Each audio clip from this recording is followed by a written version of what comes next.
Nauru lies amid the vast waters of the Pacific Ocean, appearing as nothing more than a tiny dot on the map, and is known as the smallest independent republic in the world.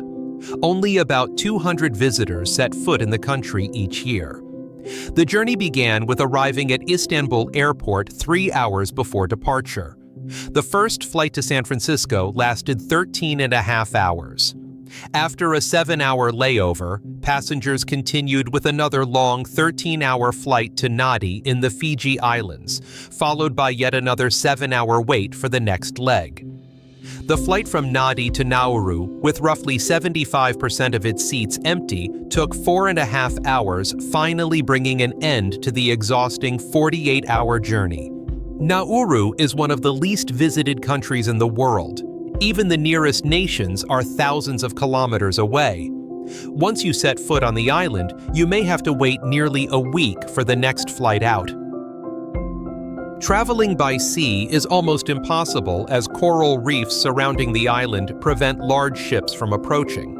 Until fairly recently, residents of this isolated island possessed such abundant wealth that they hardly knew what to do with their money. Nauru once possessed abundant phosphate reserves, and by 1975 had risen to become the country with the highest GDP per capita in the world. However, in the areas that had been completely mined out where fruit and vegetables could hardly grow, processed high-fat foods became the common diet. The country now ranks first globally in obesity, with the World Obesity Federation reporting that about 60% of its population is affected. The World Health Organization has also noted that Nauru has the highest tobacco consumption rate in the world. The government imposes strict measures to limit foreign media access. After a months-long process filled with extensive paperwork, the application for a tourist visa was only just approved. Although the standard application fee is 50 AUD, journalists and media personnel are required to pay as much as 8,000 AUD as a deterrent. Upon arrival, police confiscated the drone that was brought in. An aerial view of the island reveals many irregularities, and restricting such footage reflects efforts to prevent capturing the full picture of Nauru. Filming is consistently difficult because of the issues the country aims to hide, problems that will become evident in the following scenes. We are now in the Yaren district. The airport runway is located right next to the main road, forcing cars to yield whenever planes take off or land. Pedestrians are warned about the strong engine blasts during these moments. Due to the island's small size, the airport is essentially a stretch of land running along the southwestern coastline. The area visible here is the airport, and simply stepping past the fence allows you to walk inside. The island's total area is 21 square kilometers, or about 8 square miles. Driving around the entire country takes only about 20 minutes, and every journey eventually loops back to the starting point because there is only one ring road. Police maintain constant patrols. To avoid attracting attention, contact was made with the island's only travel agency, and the exploration of Nauru was carried out with a guide. According to the agency, 1 or 2 tourists visit Nauru each month, far fewer than the publicly stated numbers found online.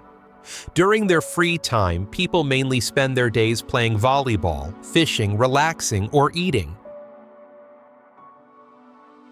Although visitors rarely come to Nauru, the island has long been a stopover for migratory birds for many centuries. The island is considered limited in natural resources, yet its soil contains a valuable mineral known as guano, formed from bird droppings and marine organisms. In 1899, German geologist Albert Ellis discovered that the island's central plateau held large reserves of high-grade phosphate. Phosphate was once as valuable as gold because it was an essential material for boosting agricultural production. And during World War I, Australia quickly took control of Nauru and turned it into an overseas mining site. Except for a brief period of Japanese occupation in 1942, Phosphate extracted from the island was sold on the international market for many years at very low prices. Some older residents recall that the Japanese once imprisoned people in this holding room, sealed it shut, poured gasoline from the roof, and burned them alive if they refused to work. The railway line, now almost erased by time, was built in 1907 to transport phosphate from the inland areas to the port on the western side of the island.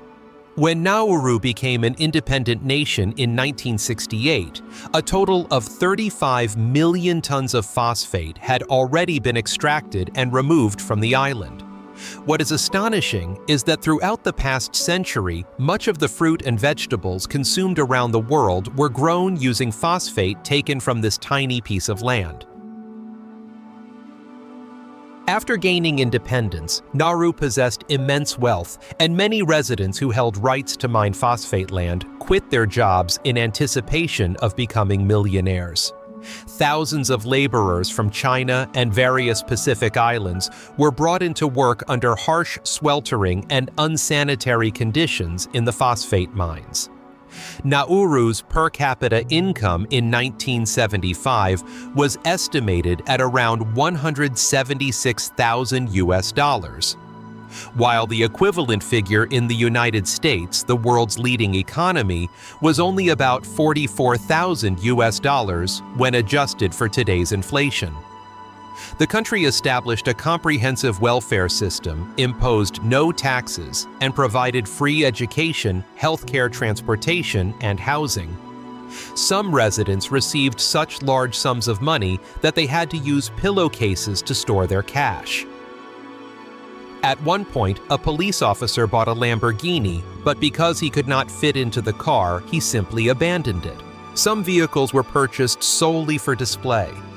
As sudden wealth spread, consumer spending exploded, and the island quickly filled with the latest car models. Along the roadside, a series of luxury vehicles from that prosperous era still remain abandoned, including Cadillacs, Jeeps, and Land Rovers. Cars that were once driven at high speed along this road now lie here like a graveyard, their rusted bodies revealing a decline far removed from the island's golden age. As soon as you set foot in Nauru, locals warn you to be cautious of the packs of pit bulls roaming the streets. The breed was once very common, with many residents having taken them in as pets before eventually abandoning them, leaving the dogs to become strays. In addition to the dogs, animals that originally did not exist on the island, such as cats, chickens, and pigs, gradually appeared over time, becoming species the locals have only recently become familiar with. Mining operations uprooted trees and stripped away the fertile topsoil, severely damaging the entire ecosystem. The mined areas are no longer suitable for agriculture or construction, and the people of Nauru now bear the heavy consequences of that destruction. Today, the island's landscape is fragmented by countless deep pits, some reaching up to 15 meters, along with jagged limestone pinnacles that stretch from the interior all the way to the coastline. The land's high acidity and barrenness make agriculture impossible, forcing the people of Nauru to rely on imported canned and heavily processed foods, primarily from Australia. The average life expectancy of Nauruan residents is only about 64 years. An unbalanced diet has kept the country at the top of global obesity rankings for many years. Around 150 years ago, the island was still self-sufficient before coming into contact with the Western world. However, today, nearly all essential goods must be imported. The rates of overweight and obesity reach 97% among men and 94% among women, creating a situation akin to an epidemic spreading across the island. Sightings of residents struggling with excess weight are common in markets, on the streets, and in restaurants. With as much as 45% of the population affected by diabetes, limb amputations have become common. To raise public awareness, educational banners can be seen throughout the island. Store shelves are frequently empty because shipments arrive in Nauru only once every 6 weeks. Fresh fruits and vegetables have become luxury items, with prices as high as 18 Australian dollars for a single cauliflower or 61 Australian dollars for a watermelon. Residents often consume cuts of meat rejected by Western countries for their domestic markets, which are exported to Nauru under the name turkey tails. These portions contain up to 75% fat and provide almost no nutritional value. The degradation of land caused by phosphate mining has rendered most of the island uninhabitable, with around 80% of its territory no longer usable. Nearly 14,000 residents are crowded into a coastal strip of only 4 square kilometers, or about 1.5 square miles. Buata Lagoon is the only area that still preserves its natural vegetation, serving as a reminder of Nauru's once pristine landscape. Various plants such as bananas, pineapples, and pandanus continue to grow there. Along the shoreline, coral rock formations as tall as 5 meters or about 16 feet rise like natural sculptures. The seabed is covered with dead coral extending roughly 200 meters from the shore, preventing large vessels from approaching. When the tide recedes, many rocks become exposed, allowing locals to walk far out to sea to catch fish. The destruction of trees has caused the island's average annual temperature to remain at around 30 degrees Celsius or 86 degrees Fahrenheit. The island's weather is heavily influenced by monsoon winds causing rain and seasons to blend almost indistinguishably. With no rivers or natural streams to provide fresh water, residents must rely on seawater processed through reverse osmosis at desalination plants, which produce around 2 million liters of drinking water each day. Mokwa Well. An underground freshwater lake lies within a cave accessible only through a narrow entrance and is difficult to reach without guidance from local residents. During the war, it served as both a shelter and a source of drinking water. Inside, metal cans and pieces of glass can still be found. Nauru has no official capital, but the district of Yaren serves as the administrative center, housing key institutions such as the Parliament House foreign embassies, the only police headquarters, the fire department, and the airport. The island has a total of 11 schools, including 3 secondary schools and 1 public university. The Nauruan language is the native tongue, but most residents are fluent in English. The name Nauru comes from the local word anawero, meaning "I go to the beach." By the 1970s, the Nauruan government recognized that phosphate reserves were beginning to decline and sought to maintain income by investing in overseas real estate following the model of oil-rich nations. These assets included Nauru House in Melbourne, Nauru Tower in Hawaii, the Pacific Star Hotel in Guam Pacific House in Washington, the Grand Pacific Hotel in Fiji, and various other properties. However, poor management and widespread corruption resulted in losses of millions of dollars each year throughout the 1990s, causing the wealth accumulated from phosphate to quickly evaporate. In an effort to sustain its welfare system, the government considered transforming Nauru into a tax haven and became involved in numerous money laundering operations linked to criminal organizations such as the Russian mafia drug cartels and even Al-Qaeda. Nauru once issued licenses to more than 400 foreign banks operating under a system that did not require physical branches and allowed optional record-keeping. The Russian mafia alone laundered over $70 billion through banks registered on the island. Under international pressure, Nauru was forced to shut down its illegal banking activities, and since 2004, the country has functioned entirely on a cash-based economy. The Australian dollar became the official currency, yet even the few ATMs on the island do not have money available to withdraw. Cash payment is mandatory because credit cards are not accepted. Today, only one Australian bank continues to operate in Nauru. By the year 2000, when phosphate reserves had dwindled to only 1% of their peak levels, the central bank collapsed and overseas assets were sold off one after another. As you travel through the topside area, excavators can still be seen at work. Nauru continues to carry out phosphate mining on a small scale. When asked about the possibility of further extraction, if new deposits were discovered, the response often reflects a desire to preserve what remains of the island as its terrain is gradually sinking.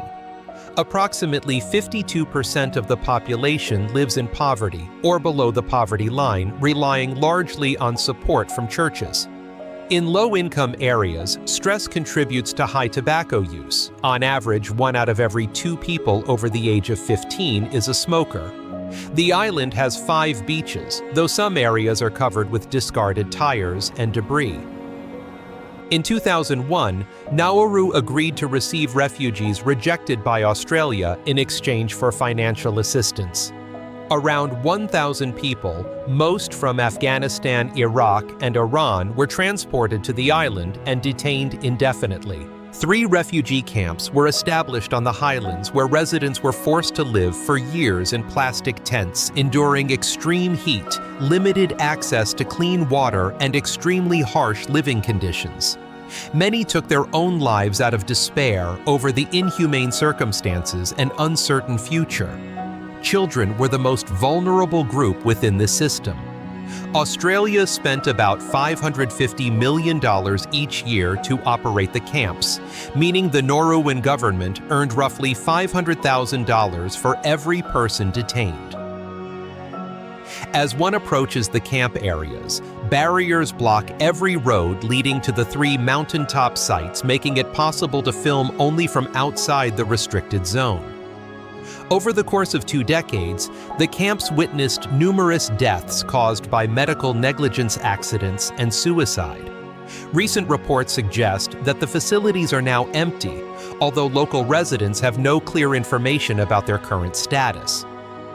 Nauru is moving closer to participating in deep-sea mineral extraction through its partnership with the metals company, headquartered in Canada.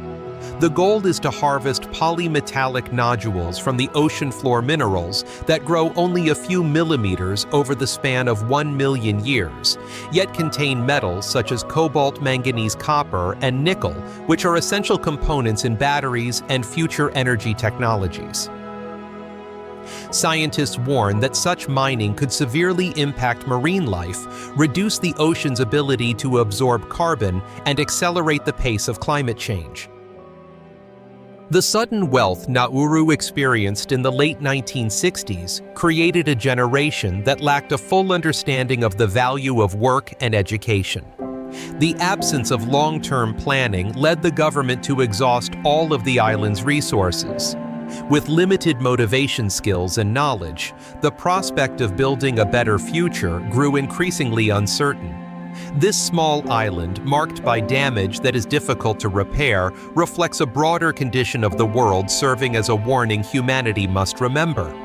The documentary hopes to enrich viewers' perspectives on our planet, closing with gratitude and a warm message of "see you in the next episodes."